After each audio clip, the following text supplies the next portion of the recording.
আমার চাহিদার কথা যখন শুনতে চাও, কেন আমি কোরআনের দল করি, কেন মাঝে মধ্যে পুলিশ আমাকে ধরে নিয়ে যায়, কেন জেলখানা থেকে বের করে হাসপাতালে হত্যা করে, এর পিছনে অবশ্যই আমার একটা চাহিদা আছে। যখন আছে না নাই? 15.5 বছর ফ্যাসিস্ট সরকার যখন ক্ষমতায় ছিল, তখনও বদরুল রশিদ কিন্তু হক কথা বলা বাদ দেয়নি, ডাইরেক্ট না পারলেও অ্যাঙ্গেলে মার দিয়েছে। ধরে কোন কথা ঠিক না? এ পর্যন্ত 9 বার আমাকে ধরলো পুলিশ। কেন ধরলো? আমার চাহিদা কি? 13 বছর কেন সাইদে হুজুরকে জেলখানায় বন্দি রাখলো? জেলখানা থেকে টেনে বের করে হাসপাতাল নিয়ে তাকে হত্যা করলো। এরপরও আল্লাহর বান্দা কিন্তু হক বলা ছাড়েনি। আপনারা বলেন তো, এর প্রতি হুজুরের চাহিদা আছে না নাই? ওমর ফারুক বলে, রাখাল রোদে ফুলে ফুলে উর্দুম্বা চড়াও, হ্যাঁ, তোমার ভালো বাড়ি নেই, ভালো খাবার নাই, এরপরেও তুমি আল্লাহর কোরআন আমল করে আত্তাকুল্লাহ ডিগ্রি অর্জন করলে, এর বিনিময়ে তোমার চাহিদা কি? সঙ্গে সঙ্গে রাখাল কোরআন থেকে তেলাওয়াত করতেছে। রব্বানা, পড়েন, সকলে পড়েন, রব্বানা আতিনা ফিদ দুনিয়া হাসানাতাও ওয়া ফিল আখিরাতি হাসানা ওয়া কিনা আযাবান্নার। ওমর ফারুক বলে, রাখাল আমি তোমার চাহিদার কথা শুনতে চাইলাম, আর তুমি কোরআনের আয়াত শোনায় দিলে। কারণ রাখাল বলে, তুমি আসলেই মূর্খ, তুমি আসলেই মূর্খ। কাক বলতেছে? আল্লাহ রাসূল বলে, আমার পরে কেউ যদি নবী হতো লাউ কানা উমর, আর সে উমরকে রাখাল কতবার মূর্খ বলতেছে দেখছেন? তুমি আসলেই মূর্খ। আরে পাগলা, এই আয়াতের মধ্যে আমার 2টা চাহিদা আছে। 1 নম্বর চাহিদা হলো আতিনা ফিদ দুনিয়া হাসানা, দুনিয়ার সৌন্দর্য মহামানব হযরত উমরকে আমি এক নজর দেখতে চাই। যে ওমর আল্লাহর কোরআন দিয়ে রাষ্ট্র চালানোর কারণে আমার মতন রাখাল আত্তাকুল্লাহ ডিগ্রি অর্জন করছে, সেই হযরত উমরকে যদি খালি একটাবার দেখতে পাইতাম, আমার দুনিয়ার চাহিদা আল্লাহ পুরা করতো। খালি হযরত উমরকে খালি একবার দেখ মরে। আমার 2 নম্বর চাহিদা হলো, আমি রাখাল যখন মরে যাব, আল্লাহর কোরআন অনুযায়ী আত্তাকুল্লাহ ডিগ্রি অর্জন করার কারণে অধম রাখালকে আল্লাহ যেন জান্নাত দেয়। সঙ্গে সঙ্গে হয়তো মোর দৌড়ে এসে রাখালে হাতটা খপ্প ধরছে, ধরে 3 বার চুমা খাস। রাখাল কয়, পাগলা নাকি রে, আমার ঘামা হাতে তুমি 3 বার চুমা খেলে? ওমর ফারুক বলে, রাখাল ভাই, আল্লাহ তোমার 2 নম্বর চাহিদা পুরো করছে। মরার সঙ্গে সঙ্গে আল্লাহ তোমাকে জান্নাত দিয়ে দিবে। আপনারা সুবহানাল্লাহ কন, কিন্তু রাখাল সুবহানাল্লাহ কয় না। ওমর ফারুক বলতেছে, কে রে রাখাল, আমি যে বলতেছি মরার সাথে সাথে আল্লাহ তোমাকে জান্নাত দিবে, বিশ্বাস হয় না? দেখো আল্লাহ কোরআনে কি বলেন, ইন্নাল্লাযীনা ক্বালু রাব্বুনাল্লাহু সুম্মা ইসতাকামু তাতানাজ্জালু আলাইহিমুল মালাইকা আল্লা তাখাফু ওয়া লা তাহজানু ওয়া আবশিরু বিল জান্নাতিল্লাতী কুনতুম তুআদুন। কে রে, এই মগাগুলোর কি হচ্ছে রে? এই মগাগুলা দাঁড়িয়ে থেকে শুনতেছে, আর এই মগাগুলা মাহলের মধ্যে হাঁটতেছে। এই জন্য মাঝে মধ্যে সিট পাটাঙ্গা হয়ে পড়ে থাকে। গত কয়েকদিন আগে আমাকে এলাকার 2 মগা মোটর সাইকেলটা ভুটভুটির সাথে বাজে সিট পাটাং, এর মগা আর হাঁটবো না। আশ্চর্য কথা, শরম লজ্জা থাকলে এরকম হাঁটতে পারবে? যারা দাঁড়িয়ে আছে ঘন্টার পর ঘন্টা, এরপর হাঁটতেছে। রাখাল মুসকে মুসকে হাসার বলে, পথিক তুমি অত্যন্ত চালাক, মরে গেলে জান্নাত পাবো, এই বাকির কথা তুমি বলতেছো, কিন্তু হযরত উমরকে এক নজর দেখতে পাবো, এই নগদ কথা বলতে তোমার কোন জায়গা বাজে? আপনারা বলেন তো, জান্নাত পাওয়া এটা কি লগত না বাকি? কিন্তু বাংলার জমিনে ভালো একটা নেতা ক্ষমতার যাওয়া, এটা কথা পায় না। আপনার কোনটাতে আশা করতেছে? এখানে আল্লাহ কিন্তু ডাইরেক্ট বলেছে, দুনিয়া যদি সুন্দর না হয় তার আখিরাত কোনোদিন সুন্দর হবে না। বাংলাদেশকে আগে সুন্দর করলে আপনি মরার পরে সুন্দর জান্নাতে যাবেন। জোরে কোন কথা ঠিক না? আপনার কি মনে করতেছেন আল্লাহ করে দিবি? আল্লাহ, তাহলে আল্লাহ যদি করে দেয়, নবী আবু জেহেলের কাছে 400 বার গেল কেন?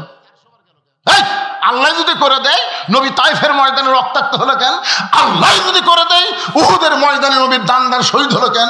নবীর চাইতে আপনি বড় হচ্ছেন নাকি? তেলতেলা শরীরে আপনি জান্নাত যাবেন, তেলতেলা শরীর খালি তেল মাখার তেলতেলা করে, একটা পিটুন খাওয়ার দাগ নেই, একটা পাথর খাওয়ার দাগ নেই। কি সারাদিন লব উল্টা ঘরে আর কয় আমার কোনো টেনশন নাই, আমি সারাদিন ঘুরি, সারা রাত ঘুম পাড়ি, পুলিশ কোনোদিন আমার খোঁজে না, পুলিশ ওই বদরুশিদের বাড়ির যায়। রে তুই তলে তলে কার দল করিস পুলিশ জানে না?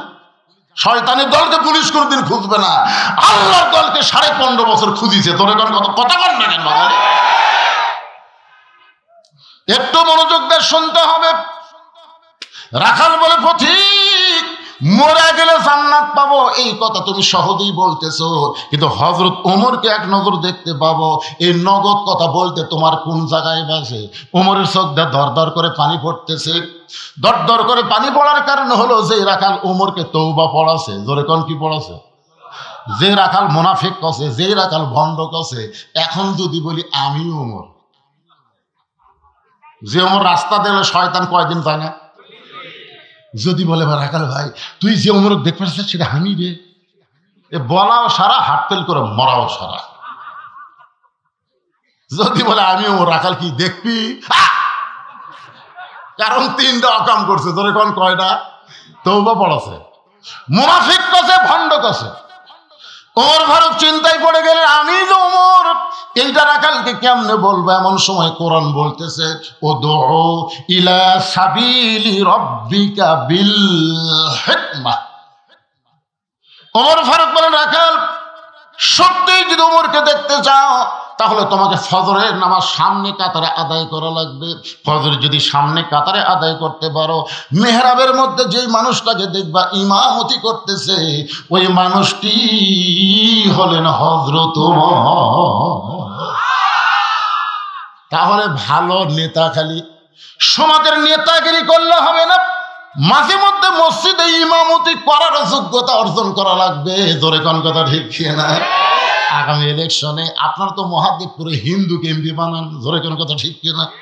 আপনারা শালা ইমামও বোঝেন না, নেতাও বোঝেন না। কি দেওয়া হয় না দেওয়া হয়,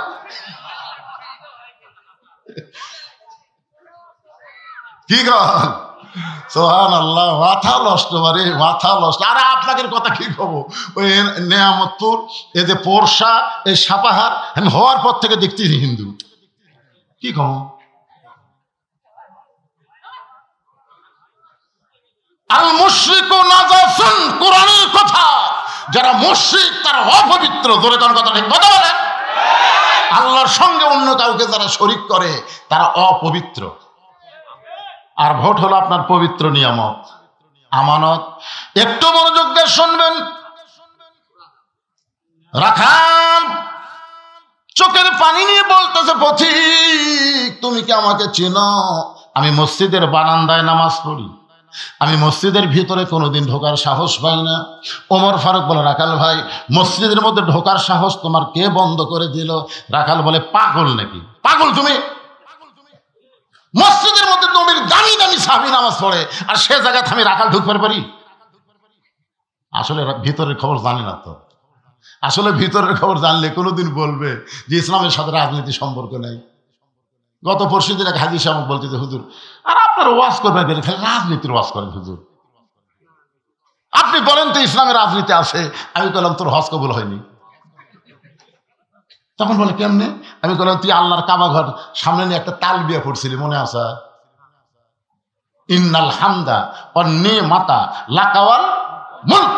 আপনারা যারা আলেম আছেন, যারা একটু ইসলামী চিন্তা করে দেখেন তো, লাকাওয়াল মুল লা শারিকা লাকের অর্থ কি? তুমি হাজী সাহেব আল্লাহর ঘর সামনে নিয়ে ওয়াদা দিলে, রাজনীতির ভিতরে রাজত্বের ভিতরে একমাত্র আল্লাহ ছাড়া অন্য কাউকে আমি স্বীকার করি। ধরে বলেন স্বীকার করি। হজ করবার যে তুমি আল্লাহর রাজনীতি স্বীকার করে আসলে, আর বাংলাদেশে আইসা তুমি কইলা ইসলামের রাজনীতি নাই। এটা আবার সিজার করে নাকি? না, ওরা না বুঝে উঠতে পারে, বসে দেবেন বাবা, ছোট মানুষ, এত রাত্রে অকুড়ি ছাড়া দেবেন কোন? বিরক্ত হচ্ছেন? রাজনীতি তাবারাকাল্লাযী বিয়াদিহিল মুলক বাদ দেন, বাদ দেন। এ সাফায়ের এক হারুন না হতো না, কি শালা, এক হারুন আঙ্কেল আর এক হারুন না। ও আবার বলে আমরা নাকি ধর্ম নিয়ে ব্যবসা করি। ধর্ম নিয়ে ব্যবসা কারা করে? আরাইতাল্লাযী ইউকাযযিবু বিদ্দীন ফাযালিকাল্লাযী ইয়াদউল ইয়াতীম ওয়া লা ইয়াহুদ্দু আলা তুআমিল মিসকিন। সূরা মাউন পড়েন। ধর্ম নিয়ে ব্যবসা কারা করে? মাঝে মধ্যে যারা ধার্মিক সাজে তারা ধর্ম নিয়ে ব্যবসা করে, আর সব সময় যারা ধর্ম পালন করে এরা কোনদিন ধর্মের ব্যবসা করে না। ধরে কথা বলেন না কেন? আপনার মনে করছে যে এই ওয়াজ খালি আপনাকে এলাকাত হচ্ছে, এই মিডিয়ার মাধ্যমে গোটা পৃথিবী ছড়া পড়তেছে। আমেরিকার থেকে দেখেন, শুনে দেখেন, আমার ওয়াজ শোনে না? গোটা আমেরিকা আমার ওয়াজ চলে না? স্বীকার করতে হবে আজকে। ওমর ফারুক চোখের পানি বের করবে, রাখাল ভাই তুমি কম দামি ভিতরে বেশি দামি, এই উল্টা বুঝ তোমার কে শিখাইলো? তুমি বারান্দাত নামাজ পড়ো তুমি কম দামি, আর ভিতরে যারা নামাজ পড়ে তারা বেশি দামি, এইটা তোমার কে শিখাইলো? আত্তাকুল্লাহ হাক্কা তুকাতিহি। আল্লাহ কোরআনে বলেন ওই ব্যক্তি সবচাইতে দামি হয়, ইন্না আকরামাকুম ইনদাল্লাহি আতকাকুম।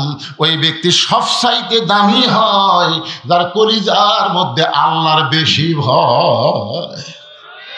আমি সিয়ারত বসে ওয়াজ করতেছি, আমি দামি, আর আপনার মাটির বসে ওয়াজ শুনতেছেন আপনার কম দামি। এ কথা আপনাকে বুঝানো কে? অনেক বক্তাকে আল্লাহ জাহান্নাম দেবে, হাজার হাজার শ্রোতাকে আল্লাহ জান্নাত দিয়ে দিবে। কারণ বকাউল্লার সাথে আমলের সম্পর্ক থাকা লাগবে। জোরে কোন কথা কন না কেন? বক্তা ওয়াজ মারতেছে, আমল করতেছে না, ওই ডাহা জাহান্নামে যাবে, জানেন আপনি? এই জন্য একটু মনোযোগ দিয়ে শুনতে হবে। ওমর ফারুক বলেন রাখাল ভাই ওমরকে যদি দেখবার চাও তাহলে তোমাকে ফজরের নামাজ সামনে কাতারে আদায় করা লাগবে। এখন কি বলবো বলো? রাখাল বলতেছে ও প্রতীক ভাই তাহলে আজকে এশার নামাজ পড়ার পর আমি বাড়ির যাব না। ওমর ফারুক বললেন কেন? বলে এশা পড়া যদি বাড়ির যাই ফজরের নামাজ সামনে কাতারে ধরা যাবে, এই জন্য আমি এশা থেকেই ফজরের নামাজ সামনে কাতারে ধরার চেষ্টা করব। ওমর ফারুক বললেন রাখাল 5 ওয়াক্ত নামাজের মধ্যে 3 ওয়াক্ত তাড়াতাড়ি, আসর মাগরিব। রাখাল বলে আমি তো জানি না। ওমর ফারুক বললেন তাহলে শোনো, ফজরের নামাজ থেকে জোহরের নামাজ লম্বা একটা সময় মাঝখানে আল্লাহ গ্যাপ দেওয়ার কারণ হলো ওই সময় চাকরি বাকরি করবে, ওই সময় খেতে খামারে কাজকাম করবে, ওই সময় ব্যবসা বাণিজ্য করবে, ওই সময় কুলি মজুরি করতে গিয়া শরীরের যে ক্ষয় হবে, এশা থেকে ফজর আল্লাহ লম্বা সময় দেওয়ার কারণ হলো ওই লম্বা সময়ের মধ্যে সে যখন ঘুম পাড়বে ওই দেহের ক্ষয় আল্লাহ ঘুমের মধ্যে পুরা করে দিবে। এখন আপনারা বলেন তো ঘুমানোর কথা ইসলামে আছে না নাই? এত দরকার আছে না নাই? কোন জায়গা ঘুম পাড়বেন?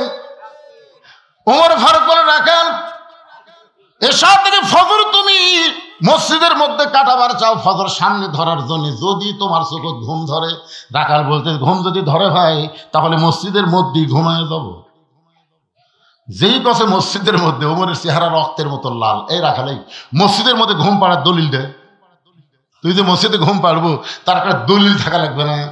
আরে ঘুম পাড়া তো দূরের কথা, জোহরের নামাজ পড়া সবাই চলে গেছে, ওরা 3 জন 4 ফ্যান দিয়ে গল্প করতেছে।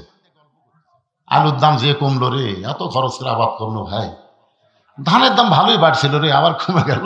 এরকম গল্প করতে করতে 1 ঘন্টা ফেরেশতাকে আল্লাহ সবাই বাড়িতে গেল, এরা 3 জন যে 4 ফ্যান দিয়ে গল্প করতেছে, এর রেজাল্ট কি? আল্লাহ বলতেছে গল্প করার সময় এদের মাথার উপর যে ফ্যান ঘুরিছে এই ফ্যানের কারেন্টের বিল এই 3 জন আলাদাভাবে না দেওয়া পর্যন্ত এরা জান্নাতে যাওয়ার পারবে না, কারণ মসজিদের বাপের ঘর না, ইচ্ছা মতো ফ্যান ঘুরাবে। জোরে করে কথা বল না কেন? কথা আল্লাহ কেন বললেন ফাইজা কুদিয়াতিস সালাত ফান্তাশিরু ফিল আরদ? নামাজ হয়ে গেলে মসজিদে থাকা যাবে না। এটা কি আমার কথা না আল্লাহর কথা? জোরে বলেন কার? গল্প করার জন্য মসজিদ না, গল্প করার জন্য মসজিদ না, ইবাদতের জায়গা হলো মসজিদ। তাই বলে সব ইবাদত মসজিদে করবেন না, শুধু ফরজ ইবাদত আপনি মসজিদে করবেন। আপনার বাড়িকে গোরস্থান না বানায় আপনি বাড়িতেও ইবাদত নফল করতে পারবেন। জোরে কোন ঠিক কিনা? আল্লাহর বান্দারা, ওমর ফারুক বলে রাখাল আজানের গুরুত্ব দিও, 5 ওয়াক্ত নামাজের মধ্যে সবচাইতে গুরুত্বপূর্ণ আজান হলো ফজরের আজান। এখানে অনেক যুবক দেখতেছি, যারা ডানে আছে সবগুলোই যুবক। কে যুবকেরা? ফজরের আজান তোমাকে কেমন লাগে? ভালো। অধিকাংশ যুবকেরাই ফজরের আজান শুনবারই পায় না। 2-1টা যারা শুনবার পায়, একটা ল্যাপটা না মাথার মধ্যে। এখন পাও লম্বা আছে, পাও যে বাইরে হয়ে গেল, পাও টানা বুকের মধ্যে থসে বাইরে থেকে আপনি মনে করবেন চাউলের বস্তা ঢাকা আছে। কে পাও নাই, মাথাও নাই, জ্ঞান কোথায়? বিড়াল যেমন ইন্দুর ধরে, আপনি আস্তে আস্তে ঢুকে খালি ল্যাপটা টানতে দেখবেন ল্যাপের তলে ওর সাইজ, আর সকালবেলা সাইড ঠিবে কুত্তার সাইজ, একই সাইজ। ফজরের নামাজ বাদ দিয়ে ঘুম পাড়ে যারা, আপনার সকলে বলবেন কুত্তার আমল করে তারা, বলতে পারবেন না ভাইজান? ফজরের নামাজ বাদ দিয়ে ঘুম পাড়ে যারা, না না না, আগে ভালো করে শুনে নেন। ফজরের নামাজ, ফজরের আজান শুনে ঘুম পাড়ে যারা, কুত্তার আমল করে তারা। কুত্তার আমল, কুত্তার কাজ, কুত্তার কাজ বলেন না? ফজরের নামাজ বাদ দিয়ে ঘুম পাড়ে যারা, কুত্তার আমল করে তারা, বলতে পারতেছেন না? হায় হায়, আপনারা বলেন তো ভাইজান, 5 ওয়াক্ত নামাজের মধ্যে সবচাইতে গুরুত্বপূর্ণ নামাজের নাম কি? এই নামাজ যদি কেউ বাড়িতে পড়ে, কেউ যদি বাড়িতে পড়ে এশার ফজর, এই 2 ওয়াক্ত নামাজ কেউ যদি বাড়িতে পড়ে, আল্লাহর নবী বলেন তার মধ্যে মুনাফিকি চলে আসবে। ওমর ফারুক বল, রাখাল ভাই আজানের গুরুত্ব দিও। এতদিন আজান শোনার পরে রাখাল ধীরে ধীরে যায় বারান্দায় নামাজ পড়ছে, কিন্তু আজকে নামাজ পড়বে কোথায়? এ ধরে বলেন কোথায়? সামনে কাতারে। যেই মাত্র সালাতু শোনেন, আসসালাতু খায়রুম মিনান নাওম, ঘুম হইতে নামাজ অতি উত্তম। কম্বল ফেলে দিলেন, গায়ের উপর, সিনার উপর, বুকের উপর কম্বল ছিল, ফেলে দিলেন, সাইড আছে, আজান শোনা শেষে ফেলে দিলেন, আস্তে করে তোষকের উপর একটা লাথি মারলেন। লাথি মারলে কিন্তু আর আকর্ষণ থাকবে না, ধরে কোন কথা ঠিক কিনা? এরপরে অজু করলেন, ঠান্ডা পানি দিয়ে অজু করে মসজিদ দিকে রওনা দিলেন। ফেরেশতারা বলে, আল্লাহ যেই যুবক আজান শুনে ঘুম পাড়বে, সেই শুভ আজান শোনার সাথে সাথে ঘুম বাদ দিয়ে, ল্যাপ তোষকের মহব্বত বাদ দিয়ে তোমার ঘর মসজিদ দিকে যায়, এই যুবকের রেজাল্ট কি আল্লাহ আমরা জানতে চাই। আল্লাহ বলে, ফেরেশতা, বর্তমানে যদি বদরের যুদ্ধ থাকতো, আমি বলতেছি এই সমস্ত যুবকেরা বদরের যুদ্ধে অংশগ্রহণ করতো। তাই যুবকেরা রে ভাই, সরকারি চাকরির যেমন বয়স লাগে, সব বয়সে যেমন সরকারি চাকরি হয় না, নামাজের তেমন একটা বয়স লাগে। যৌবনে যদি তুমি নামাজ না ধরো, বুড়া বয়সে তোমার নামাজ আল্লাহ আর কবুল করবে না। যৌবন বয়সে নামাজ রাখবি পাগল, বুড়া বয়সে স্বামী আল্লাহ করতে, ও বাবা রে মাথা চাকরি ও করতেছে, ঠিক মতো রুকু সেজদা করবে না। আল্লাহ ভাই বুড়া বয়সে যা রুকু সেজদা করে পারিস নি, না পার, পেনশনের সব পাবো যদি যৌবন থেকে চাকরি করিস। সরকারি চাকরি যদি ঠিক মতো করে, বুড়া বয়সে চাকরি করা লাগে না, বসে থেকে বেতন পায়। কথা কন না কেন ভাই? যৌবনে যারা আল্লাহর 5 ওয়াক্ত নামাজ জামাতে পড়েছে, বুড়া বয়সে যদি ঠিক মতো জামাত পড়বার নাও পারে, ওই সরকারের পেনশনের মতন মরা পর্যন্ত আল্লাহ তাদের সওয়াব দিয়ে দেয়। আর একটা কথা শোনেন, হাসরের ময়দানে আল্লাহ প্রত্যেকটা বান্দা বান্দিকে বলবে যে তোমার শৈশবকালের কোনো হিসাব আমি চাই না, বুড়াকালের কোনো হিসাব দেওয়া লাগবে না, খালি যৌবনের হিসাব দিয়ে জান্নাত যাও। কি বাবা, নামাজ কখন ধরবেন? একটু মনোযোগ দিয়ে শুনবেন, মনে কষ্ট নিয়েন না। হতে পারে আমার জীবনের এটাই শেষ ওয়াজ, হতে পারে আপনার জীবনের শোনা শেষ ওয়াজ। একটু মনোযোগ দিয়ে সামিনা ওয়া তাআনা শুনবো, আমল করার নিয়তে, বিরক্ত হলে চলবে না। একটু মনোযোগ দিয়ে শোনেন। রাখালে এতদিন বারান্দায় নামাজ পড়েছে, আজকে পড়বে সামনে কাতারে। এখন মসজিদের মধ্যে ঢুকতে গেলে নিজের ইচ্ছা মতো ঢোকা চলবে না, ডান পায়ে, ধরে কান কোন পায়ে? শুধু ডান পায়ে ঢুকলে হবে না, জবান খুলে একটা দোয়াও পড়া লাগবে। ও যুবকেরা, তোমরা কি দোয়া পারো? তাহলে বলো তো দোয়াটা কি? আগে বাড়ানোটা কথা। হ্যাঁ, এটা ঢোকা বাজা, আগে বাড়াবো। এরা যে ঢোকে বাড়ানোর মতো, বুঝলেন না? মানে যাবি শেষে আসবি আগে, এই জন্য আগে বাড়ানোটা কথা। মানে বাড়ানোটা খেয়ে ঢোকে, মানে ওই দিকে থাকবি না। সবাই বলেন আমার সঙ্গে, আল্লাহুম্মা আফতাহলি। মানে কি?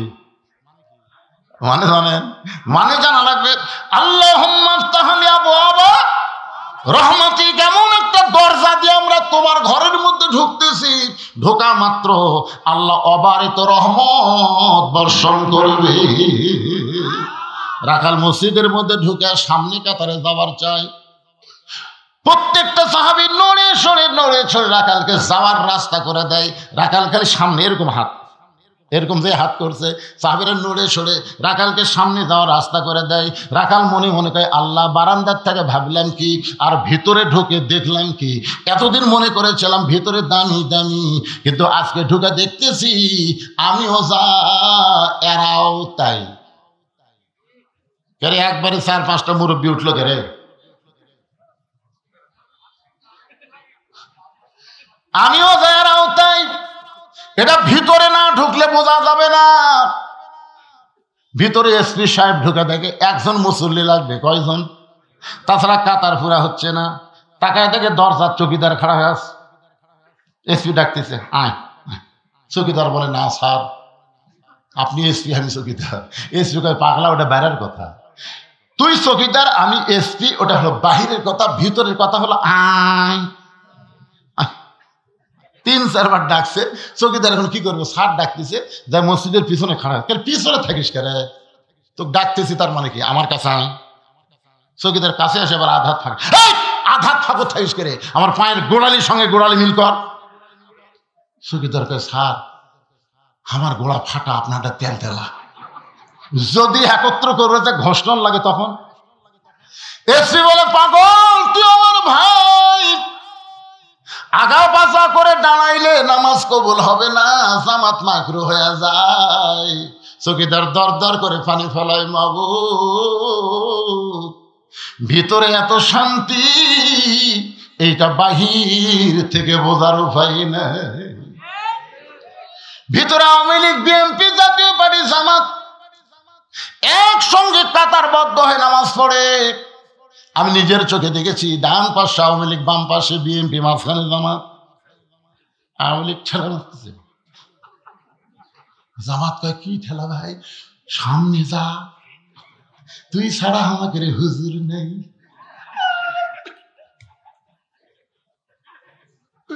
আওয়ামী লীগ বলতে আমি মাঝে মধ্যে ঢুকি রে, পড়া ভার পারি না। বিএনপি কয়, আখা মধ্যে তুই সামনে যা। জামাত ইসলাম কয়, ভাই তুমি হলো স্বাধীনতার স্থপতি, তুমি হলো স্বাধীনতার ঘোষক, আমি কিন্তু যুদ্ধ অপরাধ। আওয়ামী লীগ কয়, পাগলা, 14 দল 20 দল আমরা বেড়াত হয়ে যাচ্ছি রে, 14 দল 20 দল আমরা বেড়াত হয়ে যাচ্ছি রে, ভিতরে আমরা 3 ভাই একসঙ্গে জামাত করতে চাই। দরকার সুবহানাল্লাহ। ফেরেশতা বলে, আল্লাহ কি দেখতেছি, কি দেখতেছে? আল্লাহ বলে, সাক্ষী থাক, যেদিন মসজিদের আইন সমাজের মধ্যে চালু হবে, সেই দিন আর কোনো দলাদলি থাকবে না, সব মুসলমান এক কাতার হয়ে যাবে।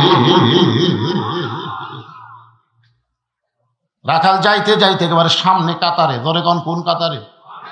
সামনে কাতারে ফজরের 2 রাকাত সুন্নত নামাজ পড়ে রাখাল চুপটি করে বসে আছে।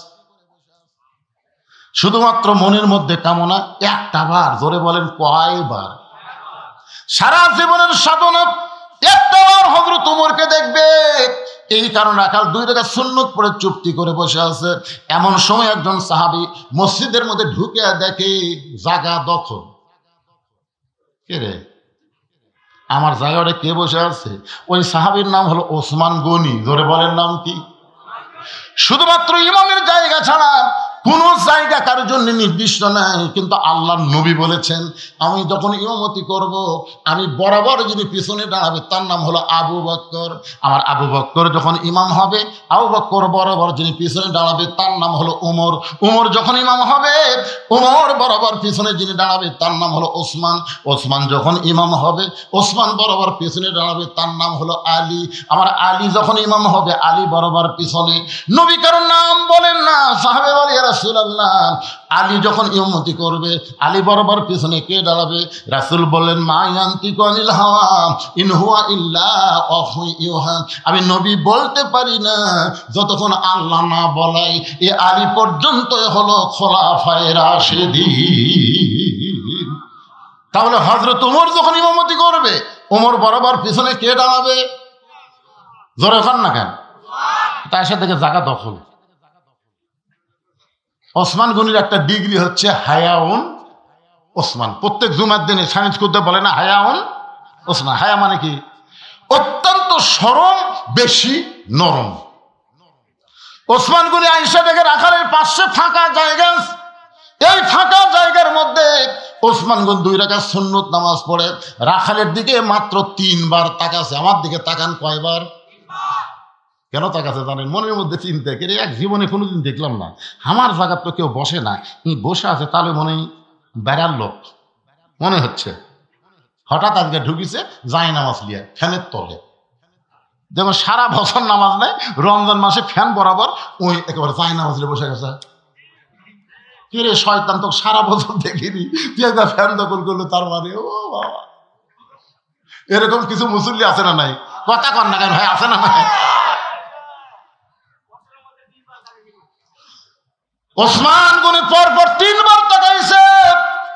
প্রথম যখন ওসমান গনি রাখালের দিকে তাকায়, রাখাল। দ্বিতীয়বার তাকাতে, তৃতীয়বার তাকাতে, বারবার আমার দিকে কি দেখিস মিয়া? আপনার বলেন তো, মূর্খ লোকের দিকে যদি আপনি বারবার তাকান, রাগ করবি না? সঙ্গে সঙ্গে ওসমান গনি দাঁড়িয়ে বলতে, ভাইজান তুমি আমার ভাই, তোমাকে বারবার দেখলে তো রাগ করা জায়েজ নাই। তুমি আমার ভাই, আমি তোমাকে বারবার দেখবো, অসুবিধা কোন জায়গায়? তোমার পরিচয় কি? বলে আমার পরিচয় হলাম একজন রাখাল। যেই বলছে রাখাল, ওসমান গনি মুচকি মুচকি হাসতেছে। কারণ রাখাল যারা হবে তাদের ভাষা নরম করলে হবে না, রাখালের ভাষা সবসময় গরম থাকা লাগবে। আপনি যদি গরু চড়াবার যান, ছাগল চড়াবার যান, আপনার গরু যদি কারো আবাদের দিকে যায়, আপনি যদি বলেন বাবা গরু, বাবা গরু ওদিকে যাস না, বাবা আবাদ আছে বাবা, এরকম বাবা বাবা করে গরু কথা শুনবে?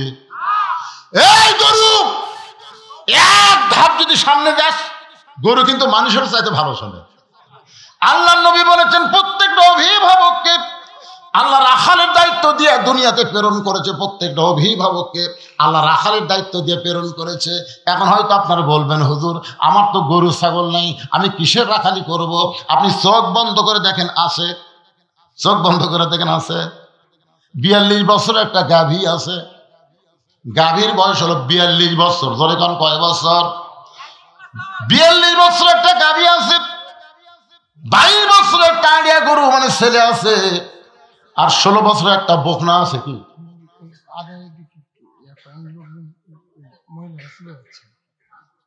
মহিলার ছেলে আদায় করেনি? কি করার? আমি তো আতরক বলে দিছি, আদায়ের যা আছে সব করে নিবে। মায়েরা শোনেন, আপনাকে ওয়াজ কেবল শুরু হলো। 42 বছরের গাভী মানে আপনার বউ, 22 বছর আড়িয়া মানে আপনার ছেলে, 16 বছরের বকনা মানে আপনার মেয়ে। আপনি বলেন তো, আপনার বউ, আপনার ছেলে, আপনার মেয়ের উপরে আপনার রাখালি করার দরকার আছে না নাই? কতক্ষণ আছে না নাই? আপনি দেখেন তো, জোহর নামাজ পড়ে যাওয়ার পরে যখন বাড়িতে গেলেন, জোহর নামাজ পড়ে যখন বাড়িতে গেলেন, বাড়িতে যাওয়ার পর আপনার বিবি 3 তরকারি দিয়ে আপনাকে ভাত দিয়েছে, গরম ভাত। 3 তরকারি গরম ভাত দেখে আপনি আল্লাহুম্মা বারিক লানা ফিমা রাযাকতানা ওয়া কিনা আযাবান্নার বিসমিল্লাহ বরকাতিল্লাহ বলে যখন ভাত তরকারি মুকুট দিবেন, তখন আল্লাহ বলতেছেন কু আনফুসাকুম ওয়া আহলিকুম নারা। জাহান্নামের আগুন থেকে যদি বাঁচতে চাও, একলা বাঁচলে হবে না, আহাল পরিবার নিয়ে বাঁচা লাগবে। তাহলে ভাত খাওয়ার আগে আপনার বউকে কি বলার দরকার নেই? কে গো, আমি তো নামাজ পড়ে এসে খাবার শুরু করলাম, তোমার নামাজের খবর কি? বউ যদি বলে আমি গোসলই করিনি, তাহলে আপনি কি করবেন? ভাত খাবেন? এই কথা কন না কেন? ভাত খাবেন? এই সময় আপনার রাখালি করার দরকার আছে না নাই? যাও গোসল করো, নামাজ পড়ো, তারপর আমি ভাত খাবো। বেনামাজের হাতে আমি খাবো না রে। এই কথা যেই করেছেন, বউ দৌড়ে গোসল করে নামাজ পড়ে সে যখন আপনার একটু মন ভার করছে, বুঝলেন? আপনি নামাজের কথা বলছেন, নামাজের কথা বললে কিন্তু সব ভালো লাগবে না। যদি একজন উটপুট করতেছে না, খোঁজরে দেখলে সারা নামাজ পড় না তো এমনি। আমার মায়েরা যারা পর্দার অন্ত আছেন, বিশ্বাস করেন বদরশীদ যত ওয়াজই করুক মেয়েদের ওয়াজ করবেই। জোরে কোনো কথা শিখে করবে না? অবশ্যই। আমার কোনো এমন কোনো ওয়াজ নাই তাই মা বোনদের জন্য ওয়াজ করি না। এটা এখন শুরু হচ্ছে, দেখেন কি আপনি একলাই জান্নাতে যাবেন, বউ বেনামাজি ভাত পাক করে দিবি, আপনি খায় খায় আল্লাহ আল্লাহ করবেন। তাহলে আল্লাহ কেন বললেন কো আনফুসাকুম ওয়া আহলিকুম নারা? জাহান্নামের আগুন থেকে বাঁচতে গেলে একলা বাঁচলে হবে না, আহাল পরিবার নিয়ে বাঁচা লাগবে। এখন বউটা নামাজ পড়ে এসে মন খারাপ করে খাবার দিচ্ছে, মানে নামাজের কথা কথা, তখন আপনি বলতেছেন হুন্না লিবাসুল্লাকুম ওয়া আনতুম লিবাসুল্লাহুন্না। এক থালিত খামরে আল্লাহ রাসূল বলেছেন স্বামী হলো বিবির পোশাক, বিবি হলো স্বামীর পোশাক। দুই থালি লাগবে না, এক থালিত খাও। বস, তুই কাঁটা বেছে দে আর আমি ভাত তুলে খেলাই। স্বামী স্ত্রী দুইজন খাচ্ছে, ফেরেশতাকে আল্লাহ খবর কি বলে? স্বামী স্ত্রী দুটোই জান্নাতি। জোরে কারণ সুবহানাল্লাহ।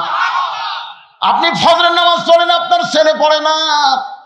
ও মায়েরা, যে আমি বলেছি 16 বছরের একটা মেয়ে আছে, আপনি বাবা হিসাবে ওই মেয়েটার দিকে আপনি খেয়াল করবেন। মেয়েটাকে আপনি পরিমণি বানাবেন না ফাতেমা বানাবেন? বাবা হিসাবে আপনার রাখালি করার দরকার আছে না নাই? আল্লাহ নবীর 9 বছরের মেয়ে ফাতেমা, 9 বছরের মেয়ে ফাতেমা হাতের মধ্যে চুরি দিয়া মুসকি মুসকি হাসতেছে। এ দৃশ্য দেখার পরে নবী আর ঘরের মধ্যে ঢুকলেন না, নবী ঘর থেকে বাইরে গেলেন। ফাতেমা চমকে গেল, সেই বাবা ঘরের মধ্যে ঢুকে আমাকে মা মা বলে আদর করে, আর সেই বাবা কেন ঘর থেকে বাইরে যায়? বারান্দায় গিয়ে দেখে নবীর চোখটা দর দর করে পানি পড়তেছে। ফাতেমা বলে বাবা কি দুঃখ আপনার মনে কাঁদতেছেন? রাসূল বলে ফাতেমা যে দুনিয়াতে সাজবে মা, আল্লাহ তার আখিরাতের সাজ কমায় দিবে। সঙ্গে সঙ্গে ফাতেমা হাতের দুইটা চুরি খুলে মাটির ফাইলে দেয়। মাটির যেই মাত্র ফাইলে দিছে, নবী চুরি দুইটা করে জামার পকেটের মধ্যে ঢুকায়। ফাতেমা বলে বাবা যেই চুরি হাতে দেওয়ার কারণে ঘর থেকে বাইরে বারান্দায় কাঁদতেছেন, আমি সেই চুরি ফাইলা দিলাম, আপনি কেন পকেটের মধ্যে ঢুকাইলেন? রাসূল বলে ফাতেমা রে, এই চুরি আমি যত্ন করে রাখবো মা। শুধু চুরি নয়, একদিন তোর নাকে নাক ফুল পরায় দিব, একদিন তোর কানে কানের দুল পরায় দিব, একদিন তোর গলাত মালা পরায় দিব। ফাতেমা বলে কবে কবে? আল্লাহ নবী বললেন যেদিন তোমার বিবাহ হবে। ও ফাতেমা, মেয়েরা কেবলমাত্র এক ব্যক্তির জন্য সাজতে পারবে, সেই ব্যক্তি হলো তার স্বামী। স্বামী ছাড়া অন্য কারোর জন্য চুরি পরা যায়, নাকের ফুল দেওয়া যায়, কানের দুল দেওয়া যায়, গলায় মালা পরা জায়েজ নাই। কারণ একজনকেই তুমি দেখাতে পারবা, সেই ব্যক্তি হলো তোমার কে? কথা কয় না, দেখে আমার বাপের কথা বলতেছে। আরো জোরে বলেন কে? আমার মায়েরা যারা পর্দার অন্তরে একটু শোনেন। ওসমান গনি বলে রাখাল ভাই তুমি কি আজকে প্রথম দেখার কারণে 3 বার তোমার দিকে তাকাইছি? রাখাল বলতেছে বারান্দাত নামাজ পড়ি, আজকেই প্রথম আছি। আর জীবনে আসুন, আরে তুই যেভাবে তাকাছো চিনে না তো, বোঝেন না, রাখাল হলে যা হয়। আর জীবনে আসবো না রে, আজকে দেখা হলেই চলে যাবো, দেখা হলেই চলে যাবো। এত কষ্ট করে সামনে আসার কি দরকার? ওসমান গনি বলতে যে ভাই আজকে তোমার দেখা হবে, তার গ্যারান্টি কি? রাখাল ভাই পাগলা নাকি, চোখের পাওয়ার ভালো, দেখা হবে না মানে? ওসমান গনি বলে কয়েক বছর হলে সামনে কাতারে নামাজ পড়ি, এখন পর্যন্ত আমার দেখা হয় নাই। ওসমান গনি বলতেছে কয়েক বছর হলে সামনে কাতারে নামাজ পড়ি, এখন পর্যন্ত দেখা হয় নাই। রাখাল বলে দেখি তোমার চোখটা, দেখি দেখি আমার দিকে তাকাতো। ওসমান গনি তাকাইলে কয় মুনি তো ভালোই আছে, দেখা হয় না কেন? রাখাল দেখতে চাইছে হযরত ওমরকে, আর ওসমান গনি দেখতে চাই নামাজের মালিক আল্লাহকে। রাখাল বলতেছে ভাইজান কোনো টেনশন নাই, তুমি আমার হাত ধরো। ওসমান গনিকে রাখাল বলতেছে তুমি আমার হাত ধরো, আমি নিজেও দেখবো এবং তোমাকেও দেখায় দিব। ইয়া আইয়ুহাল্লাযীনা আমানুত্তাকুল্লাহা ওয়া কুনু মা'আস সাদিকিন। ওসমান গনি রাখালের হাত ধরছে, সুবহানাল্লাহ।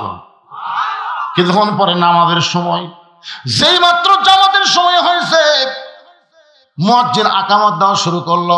এমন সময় হযরত ওমর মেহরাবের মধ্যে ঢুকতেছে। ওসমান গনি রাখালের কি ধরা আছে? এখান থেকে একটু মনোযোগ দিয়ে শোনেন, কি ধরা আছে? আর যেই মাত্র আকামত শুরু করেছে, আকামত বোঝেন তো, নামাজের আগে মুয়াজ্জিন যেটা দেয় তার নাম কি? যেই মাত্র আকামত শুরু করছে, ওমর ফারুক মেহরাবের মধ্যে ঢুকতেছে। রাখাল খালি লোকদের এরকম করে দেখতেছে, বুঝেন না, জীবনে প্রথম দেখা যায়। যেই মাত্র মুয়াজ্জিন কদ কামাতিস সালাত, কদ কামাতিস সালাত, সঙ্গে সঙ্গে রাখাল আল্লাহু আকবার। ওসমান গনি রাখালের হাত ছেড়ে দিয়েছে। কে রে ভাই, ইমাম সাহেব ভুল করলে মানুষ লোকমা দেয়, এখন পর্যন্ত আকামতি শেষ হয় নাই, তুমি আল্লাহু আকবার লোকমা দিলা। রাখাল বলে, এই জন্যই তো তুই কানা, এই জন্য এত বছর হলে সামনে কাদের নামাজ পড়িস, এখন পর্যন্ত দেখবার পাস না রে পাগল। আমি কি জন্য লোকমা দিলাম তুমি জানো না? দ্বিতীয় কাতার থেকে একজন সাহাবী দৌড়ে এসে রাখালের হাতটা হেঁচকা টান দেয়, বলে, পাগল, তুমি যাকে কানা কানা বলে তিরস্কার করতেছ, এই মহামানবকে তুমি চিনো?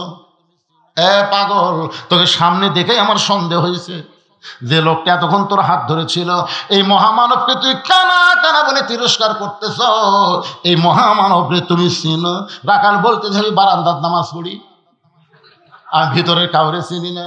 সামনে, পাগল রে, তুমি যারা কানা কানা বলে তিরস্কার করতেছ, এই সাহাবী হলো আল্লাহ নবীর ডবল জামাই ওসমান গনি। রাখাল থরথর করতেছে। এই জন্যই তো, এই জন্যই আমি ভিতরে আসি না, এই জন্যই বারান্দায় নামাজ পড়ি। ভিতরে নবীর দামি দামি সাহাবী, আমি একটা সাধারণ রাখাল কেমনে ভিতরে আসি, কিন্তু ওই পথিক আমার সর্বনাশ করছে। ওমর ফারুকের দিকে আঙ্গুল দেখায় বলে, ওই পথিক আমার সর্বনাশ করছে। ওই পথিক আমারে কইছে, ওমরকে যদি দেখবার চাও তাহলে সামনে কাতারে দাঁড়াইলা, মেহরাবের মধ্যে যেই মানুষটাকে দেখবা ইমামতি করতেছে, ওই মানুষটি হলেন হযরত ওমর। আমার সারা জীবনের সাধনা একটা বার আমি হযরত ওমরকে দেখতে পাই।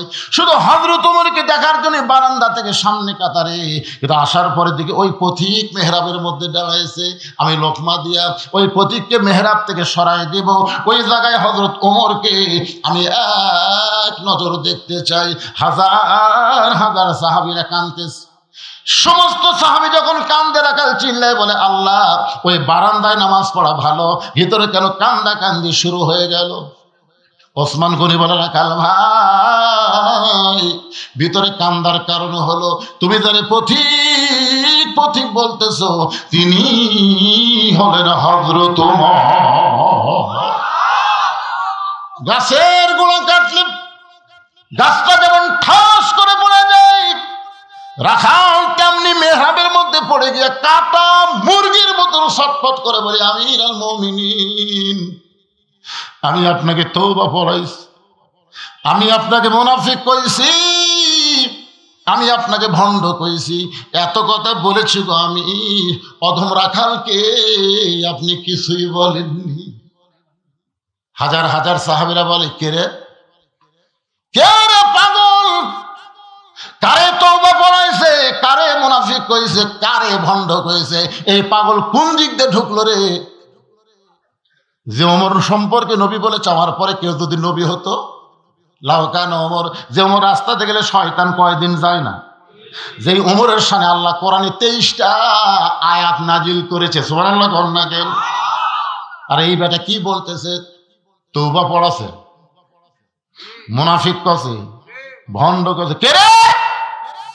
সবাই যখন চিল্লা উঠছে, সঙ্গে সঙ্গে ওমর ফারুক দেখলেন অবস্থা হলো ব্যাগতিক। বর্তমানে ছাত্র জনতা যে হারে খেপতেছে, এখন ইউনূস যদি কন্ট্রোল করবার না পারে, 32 কিন্তু 40 হয়ে গেছে। ধরে কোন কথা ঠিক কি না? এখন আবার 32-এর তলে আয়না ঘর খুঁজতেছে, কিন্তু কন্ট্রোল থাকা লাগবে। জোরে করে কথা কন না কেন ভাইজান? সবাই বলে কে রে? সবার ভিতরে যে গরম ভাব, তওবা পড়াছে, মুনাফিক কথা, ভণ্ড কথা, কাকে রে? এ কার সামনে কি কয়? এই ধর কেবল বলবার সাথেই ওমর ফারুক জোড়হাত করলেন, আতিউল্লাহ ওয়া আতিউর রাসূল ওয়া উলিল আমরি মিনকুম। আল্লাহর আনুগত্য করো, নবীর অনুসরণ করো। আমি যদি তোমাদের আমির হই, আমাকে কি তোমরা মানো? সমস্ত সাহাবেরা মানে 100 বার মানে 1000 বার মানি। ওমর ফারুক বললেন, আমাকে তওবা পড়াছে, আমাকে মুনাফিক কইছে, আমাকে ভণ্ড কইছে, অবশ্যই এর বিচার আল্লাহর কোরআন দেয়া হবে। কি দেয়া হবে? এখন তোমরা বলো, এই বিচারটা কি নামাজের আগে দেখবে না নামাজের পরে দেখবে? আমি কিন্তু বিচার শোনাবো না। ওমর ফারুক বলতেছেন, আজকে আল্লাহর কোরআনের বিচার তোমাদেরকে দেখাবো। এই বিচারটা কি তোমরা ফজরের নামাজের আগে দেখবে না নামাজের পরে দেখবে? সাহাবারা বলতেছে, হুজুর আকামত যখন হয়ে গেছে তখন আগে নামাজের আগে কোনো কাজ নেই। যেরকম কথা ঠিক কিনা? এখন ওমর ফারুক নামাজের পরে এই বিচারটা আপনাকে দেখাবে, আমিও আপনাকে দেখাবো। কারা কারা দেখবেন আল্লাহর কোরআন সামনে? 2 হাত তুলে একটু আল্লাহকে দেখান। যারা দেখবেন ভাইজান তারা খেলে হাত তোলেন। অন্য কেউ যান দেখবার চায় উঠে যান, চলে যান না, তাহলে কিন্তু বিপদ হয়ে যাবে। আপনি মুনাফিক সাথে সাথে হয়ে যাবেন। এখনো হাত নামানোর সুযোগ আছে, হাত নামান। এরা দেখবেন না, যারা হাত নামাচ্ছেন তার দেখ হাত নামান, আলহামদুলিল্লাহ। আচ্ছা, কারা কারা দেখবেন না তারা হাত তোলেন তো। একজনও নাই, সবাই দেখবেন। এখন ফজরের 2 রাকাত ফরজ নামাজ পড়াতে ওমর ফারুক যেখানে ইমাম, সেখানে কমপক্ষে 5 মিনিট তো রাখবি। কি কোন 5 মিনিট লাগবে না? তো নামাজটা হয়ে যাক। আর এই সুযোগ এরা বলতে যে হুজুর এখনো আদায় বাকি আছে, শুধু যারা দিবেন তারা উঠবেন, যারা দিবেন তারা উঠবেন, যারা দিবেন না আপনি 5 মিনিট একটু ধৈর্য নিয়ে বসে থাকবেন। এটা নবীর এতিম ঘর মাদ্রাসার জন্য আদায় করা হচ্ছে। যেরকম ঠিক কিনা? আপনাদের এখানে আমি 100 জন আল্লাহর বান্দা দেখতে চাই, যাদের বাপ মা কবরে গেছে, বাপ মার কবরকে জান্নাত বানানোর জন্য এই নবীর মাদ্রাসা একটা কোরআন শরীফ বাবদ 500 টাকা দান করবেন। এই একটা কোরআন শরীফ বাবদ আপনি 500 টাকা দিবেন। 500 টাকা দিলেই একটা কোরআন দানের সওয়াব আল্লাহ আপনার আমল নামায় দিবে, আপনার বাপ মার কবরে আল্লাহ দিয়ে দিবে। কেউ যদি মনে করে হুজুর বাপ মা দুটাই মারা গেছে, আমি 1000 দেবো 2টা কোরআন শরীফ বাবদ। কেউ যদি বলে না হুজুর আমি 10টা কোরআন বাবদ 500 দিব, মানে 500 একটা কোরআন, 500 একটা কোরআন। এখন আপনাদের মধ্যে এমন কোন আল্লাহর বান্দা আছে আমি সবার কাছ থেকে দিলেও নেব না, আমি নিব মাত্র 100। বিপত্তর এবারে আল্লাহ এই না হাত তোলার পরে যারা মাহফিল ছাড়া চলে যাবে, আল্লাহ 1 সপ্তাহের মধ্যে এদেরকে প্যারালাইসিস করে দিও। আল্লাহ কে এখন হাত তুলছেন খুঁড়ে যাচ্ছে না, হাতে রেখে যায়, রেখে যায়। কোরআনের বিচার দেখবেন না আপনারা? কি দেখবেন? গামছা ধরবে গেছেন, গামছা ধরবেন আপনারা? আশ্চর্য ধরনের কথা।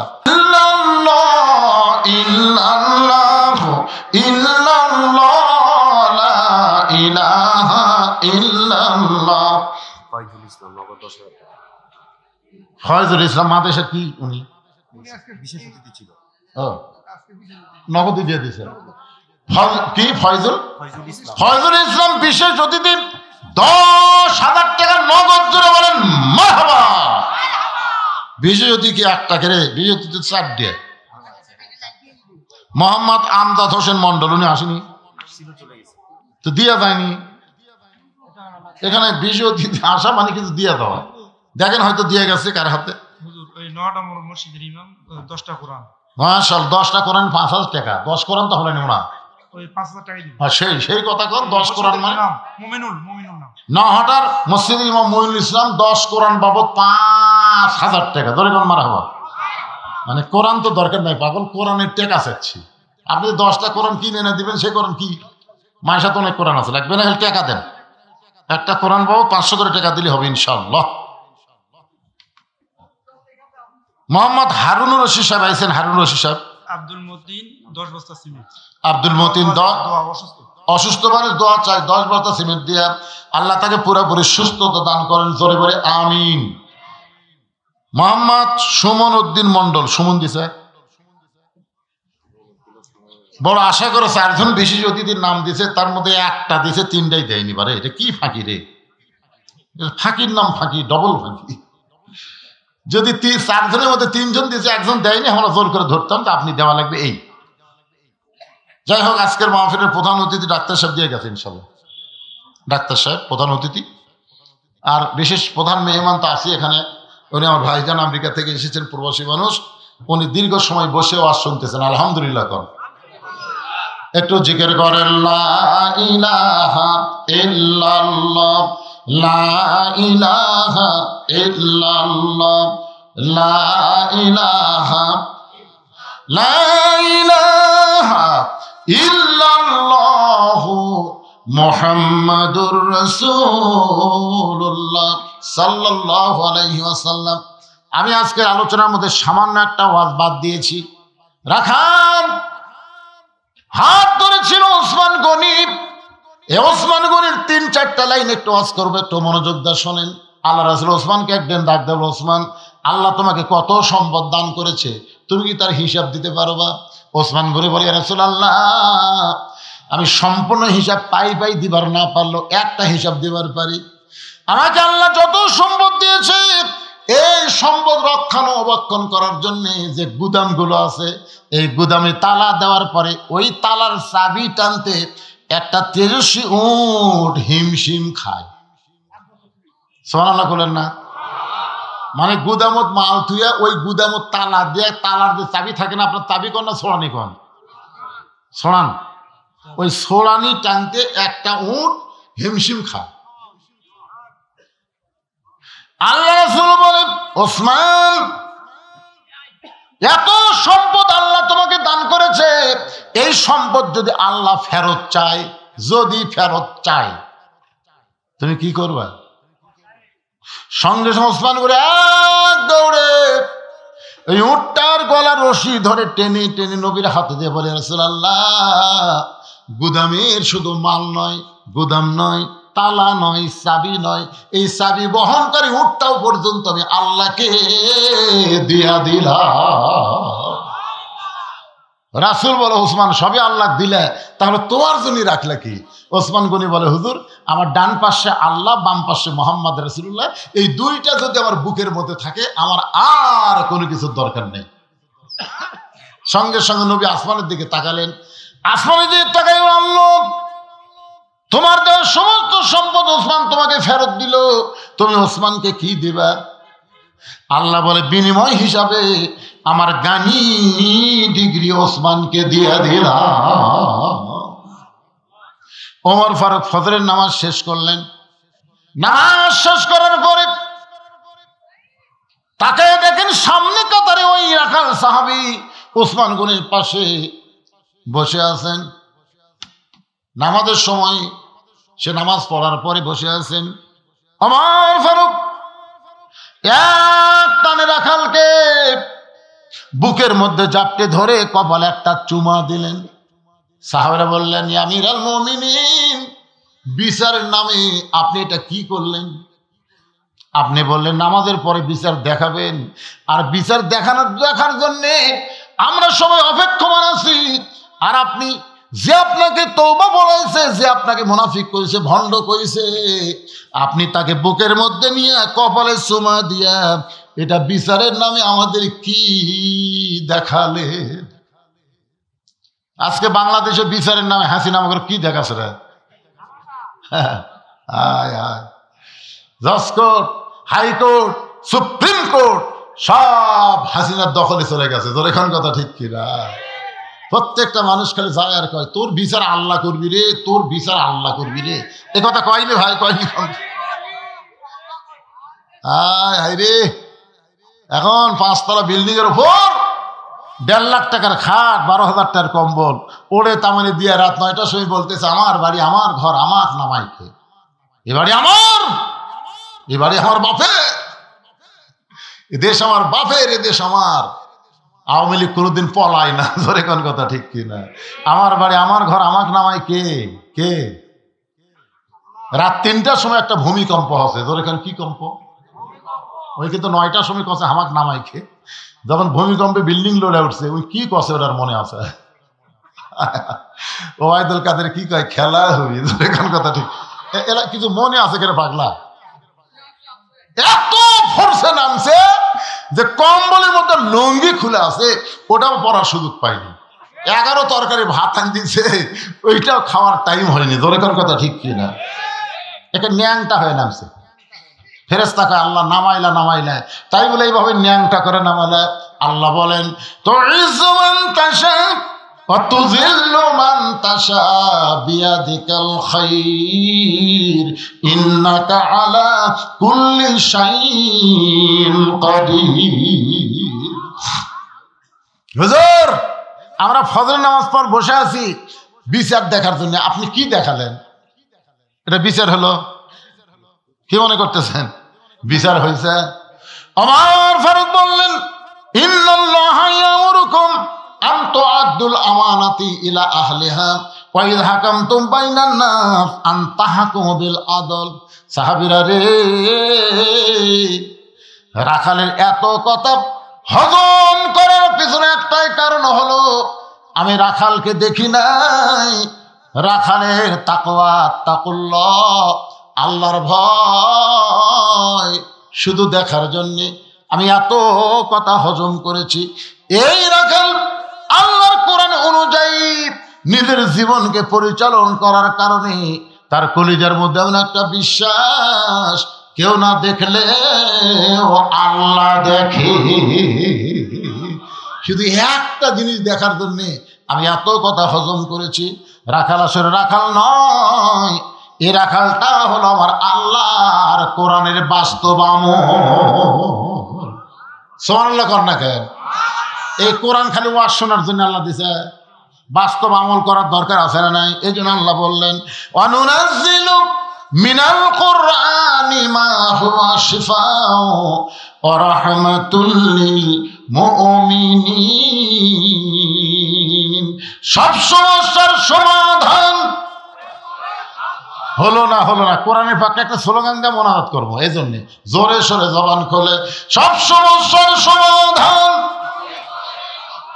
আল কোরআনের আলো। ঘরে ঘরে কোরআন চালান আর সংসদ মমতা তো কাটে দেন।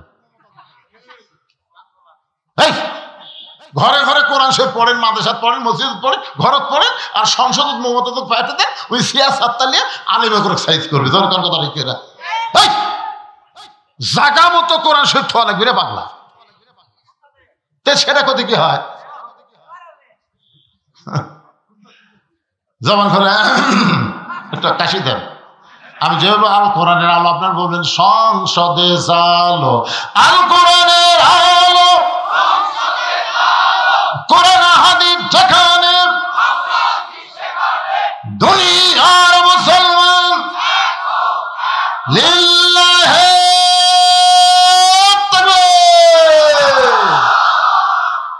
মাদ্রাসা হবে না? কি কোন হবে না? অবশ্যই হবে। মাদ্রাসা মসজিদ চালু করছে, শুরু করছে, কাম হয়নি এরকম বাংলাদেশে এখনো দেখা যায়নি। ভাইজান ইনশাল্লাহ হবে। আপনার সবাই মাদ্রাসার দিকে মহব্বত করবেন, সন্তান সন্ততিকে মাদ্রাসায় দিবেন। আপনি কোরআন শিক্ষাটা আগে দিবেন, পবিত্র হওয়ার শিক্ষা। আপনার ছোট বাচ্চা পবিত্র শিক্ষা আগে গ্রহণ করে তারপরে বাংলা, ইংরেজি, অঙ্ক যা ইচ্ছা পড়ান, অসুবিধা কি? তালিমের কথা আছে না? আগে তালিম দাও, কেমনে পেশাব করা লাগবে, কেমনে উজু করা লাগবে, এগুলো না শিখলে নামাজই বা কেমনে পড়বে? কয় বছর থেকে নামাজ পড়া লাগবে? 10 বছর থেকে। আপনি মাদ্রাসাতে আপনার বাচ্চাকে দেন, আপনি কোনোদিনও বলা লাগবে নামাজ পড়, হুজুরাই সাথে করলে নামাজ পড়বি। জোরে কোন কথা ঠিক কথা বলেন না? তাহলে আপনি কত দূর আগে থাকলেন এই মাদ্রাসা দিলে। আল্লাহ পাক সবাইকে মাদ্রাসায় তাদের সন্তান নাতি পুত্র আমাকে তৌফিক দান করুক, সকলে বলে আমিন। আস্তাগফিরুল্লাহ রব্বি মিন কুল্লি জামবি ওয়া তুবু ইলাইহি, আস্তাগফিরুল্লাহ রব্বি মিন কুল্লি জামবি ওয়া তুবু ইলাইহি, লা হাওলা ওয়ালা কুওয়াতা ইল্লা বিল্লাহিল আলিয়্যিল আযীম। সকলে হাত তুলে আল্লাহুম্মা আমিন। আল্লাহুম্মা আনতাস সালাম ওয়া মিনকাস সালাম, তাবারাকতা ইয়া যাল জালালি ওয়াল ইকরাম। আয় আল্লাহ তাআলা, মাগরিবের নামাজের পর থেকে রাত 12:30 বাজতেছে, এই দীর্ঘ সময় পর্যন্ত তোমার পাগল বান্দা বান্দিরা আরামের বাড়ি ঘুমকে বাদ দিয়া কোরআন হাদিসের মহব্বত করে যার মধ্যে নিয়ে এই জান্নাতের বাগানে বসে বসে কোরআন হাদিস আলোচনা শেষে আমি গুনাহগারের সঙ্গে রহমতের দরজায় ফকির হয়ে দোকানে হাত তুলেছে। মেহেরবানি করে আজকের মাহফিল আমাদের সকলের হিদায়াতের জন্য, নাজাতের জন্য, জান্নাতের জন্য কবুল করো। এই মাহফিল শুরু থেকে শেষ পর্যন্ত যত আলোচনা হয়েছে আল্লাহ, এর মধ্যে যদি ত্রুটি হয়, ভুল হয়, মাফ করে দিও। এর যা হাদিয়া মঞ্জুর করো। সোনার মদিনায় নবী পাকের রওজা মুবারকে আল্লাহ কবুল করো। তামাম আম্বিয়ায়ে কেরাম, সাহাবে কেরাম, তাবেঈন কেরাম, তাবা তাবেঈন কেরাম, তামাম পৃথিবীর